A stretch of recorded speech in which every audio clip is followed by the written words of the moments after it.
বুবাই, হ্যাঁ তুমি আমাকে বলবে এই ব্রাটা কার? আমি কি করে বলবো এটা কার? তুমি কি করে বলবে? তোমার যখন জামা কাপড় গোছাচ্ছিলাম না, ওর মধ্যে পেয়েছি এটা আমি। তুমি আমাকে বলবে এটা কার? আরে এইসব তুমি কি বলছো? আমি আমি কি করে জানবো? তুমি এসব পরো, তোমার আলমারিতে পাওয়া গেছে, তুমি জানো।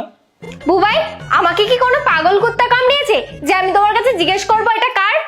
এটা যদি আমারই হতো তাহলে আমি তোমার কাছে জিজ্ঞাসা করতাম কেন? তুমি নিজেই দেখো না এটা কি আমার সাইজ, আর আমি এরকম ফুটা ফুটা নোংরা কিছু পরি না। কোয়েল, এইসব তুমি কি বলছো? আমি আমি কি করে জানবো এটা কার? হ্যাঁ, এটা মনে হয় সুমনের হতে পারে। আচ্ছা, তোমার বন্ধু সুমন এই ব্রা পরে?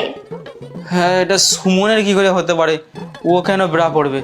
হ্যাঁ হ্যাঁ হ্যাঁ হ্যাঁ হ্যাঁ, ওর গার্লফ্রেন্ড আছে না, ওর গার্লফ্রেন্ডের হতে পারে এটা।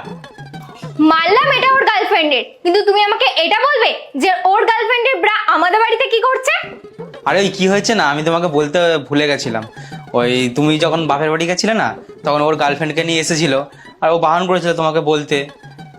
এইবার তুমি তো বুঝতে পারছো বাদ বাকিটা কি। বুবাই, তুমি না তোমার নিজের কথাতে এমনিই ফেসে যাচ্ছ। তুমি তো আমাকে বললে ওর গার্লফ্রেন্ড আর ও দীঘায় গেছে, তাহলে ওরা এখানে কি করে আসলো?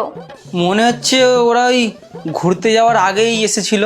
চুপ করো, আর কত মিথ্যা বলবে? তোমার মুখ দেখেই বোঝা যাচ্ছে তুমি মিথ্যা বলছো। তুমি আমাকে ঠকাবে আমি কোনোদিনও ভাবিনি। সবাই ঠিকই বলে পৃথিবীর সব পুরুষ একই। আমি ভেবেছিলাম তুমি হয়তো সবার থেকে আলাদা, কিন্তু তুমি আজকে প্রমাণ করে দিলে তুমিও ওই রকমই। আর আজকে তুমি এটা প্রুভ করে দিলে কাউকে কেউ অতিরিক্ত ভালোবাসলে না, সে তাকে একদিন ঠকাবেই। আরে কোয়েল, আরে কোয়েল শুনবে তো।